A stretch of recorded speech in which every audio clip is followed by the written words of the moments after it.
Good evening, traders. It's Roland Zduki here, and welcome to our Sunday Technicals.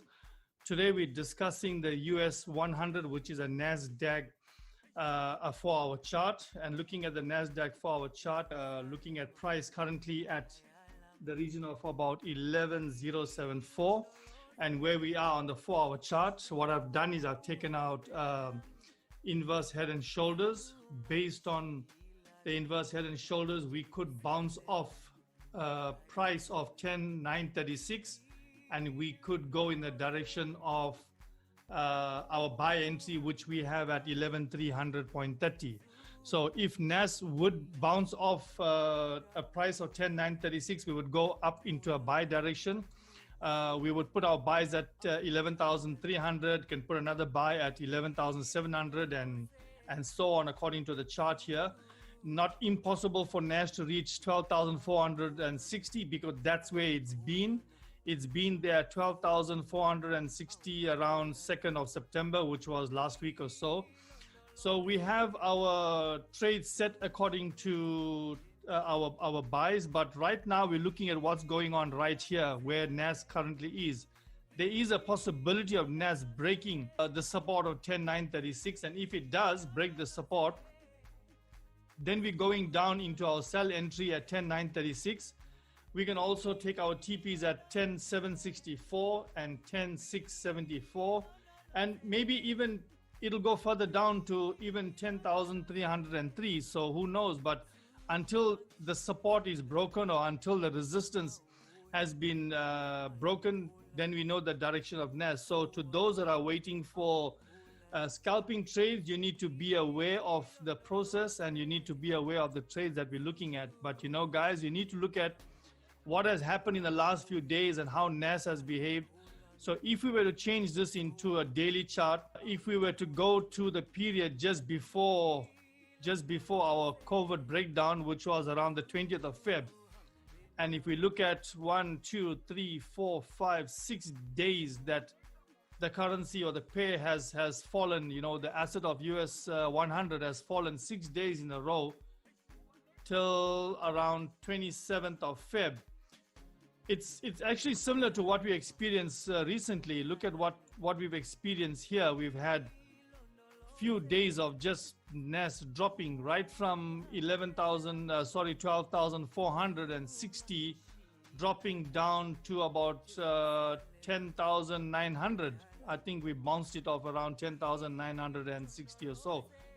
And also if we look at the gradient of inclination, so if I were to just copy this here and paste it over the weeks before our drop, you would have a look at how NAS has performed. So if I were to do this, you would look at NAS has hugged our 45-degree line in that manner that I've just copied for before the COVID breakdown.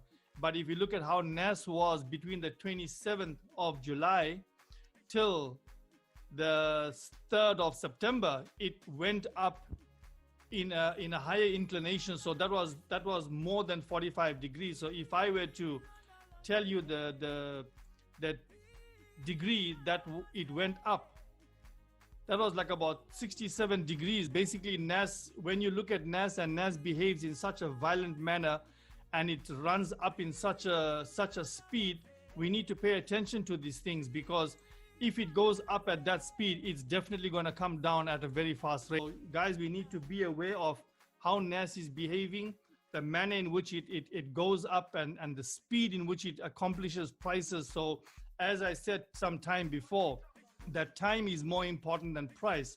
So we need to look into that, and we need to be aware as to how NAS accomplishes a certain amount of certain price in a certain amount of time. And then not forgetting our SPX, looking at those charts. You know, we look at SPX, which is the S&P 500. For sure, we have some gaps that still need to be filled further down around 31st July, 3rd of August. The price range for S&P 500 is looking at 3284. That's where we have gaps open.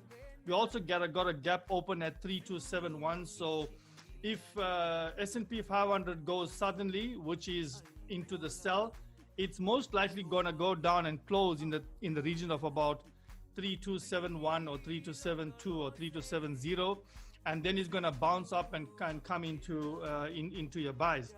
But if it does not go down, if it does not go into your sell or in your southerly direction, if I were to just visualize a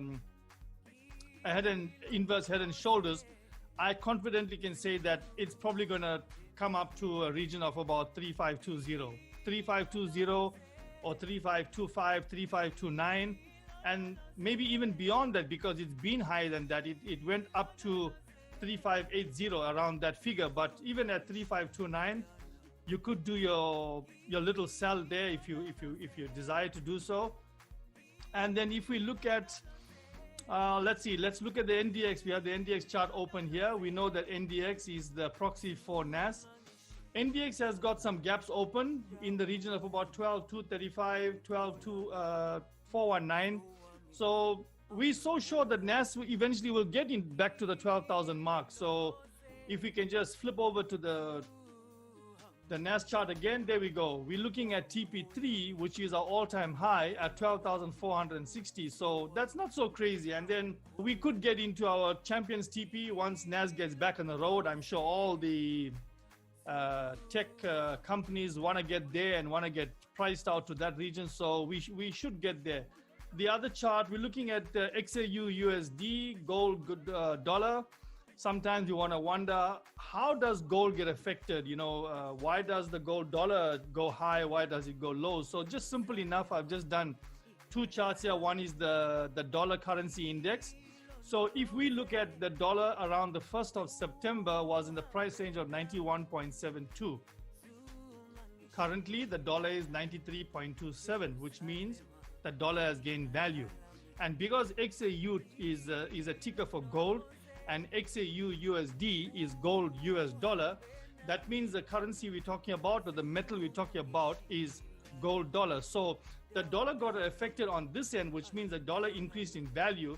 So on the gold side of it, we will say that the gold dollar has come down. And you want to know why it has come down? Simple, because the dollar has increased in value. So which that means that you need a less amount of dollar to buy the same ounce of gold. So gold was in the region of about 1980 or 1992. That was a price on the 1st of September. The value of the dollar at that time was 91.72.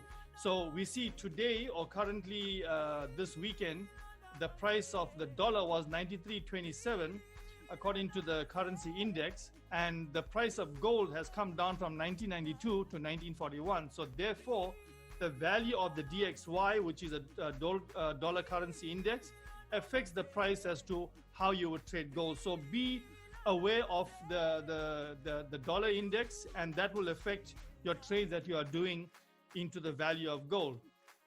Then let's just talk about some fundamentals that we know that's happening this week.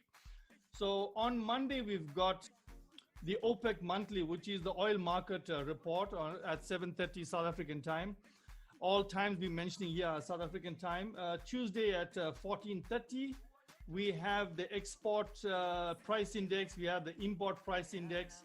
Also, we have the core retail sales. So guys, just prepare for that. And I myself will have some trades in those. Then we also have Wednesday at 14:30, the consumer spending sales, core retail sales. So that's one to look out for. That's quite interesting. That's the one that I'm gonna have some trades set up for on Thursday at 14:30. And also on Thursday at 14:30, we've got the Philadelphia Federal Reserve Manufacturing. We've got initial job loss claims, which is also one of my favorites beside the NFP. On Friday at 1600 hours, we got the Michigan Consumer and the University of Michigan inflation expectations. So those are the few things that we need to pay attention to. And right now we're looking at some trades that we are going to put tonight just before the market opens. The market will probably open in maybe an hour or just more than an hour. And it, as I said, it's make or break for the currencies we're looking at, and knowing that a lot of investors were trying to get a piece of the pie and they were being part of the action. So therefore, we're looking at the Nas chart once again as the manner in which this has inclined at such a fast rate. And this is like a herd mentality. Herd mentality is where everybody just goes in one direction because the other one's going in that direction, So that's what basically has happened. And when they realize they paid too much and then decided to sell off, and this is what happens when they decided, okay, we paid too much, guys, let's sell.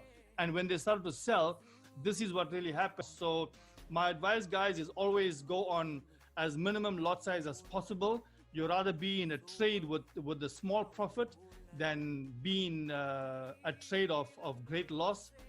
Protect your balances, protect your equities, and then have a great week, guys. And we'll probably give you a midweek update if much changes. We'll probably give you an update on Friday or so. Have a profitable week, and we'll talk to you soon.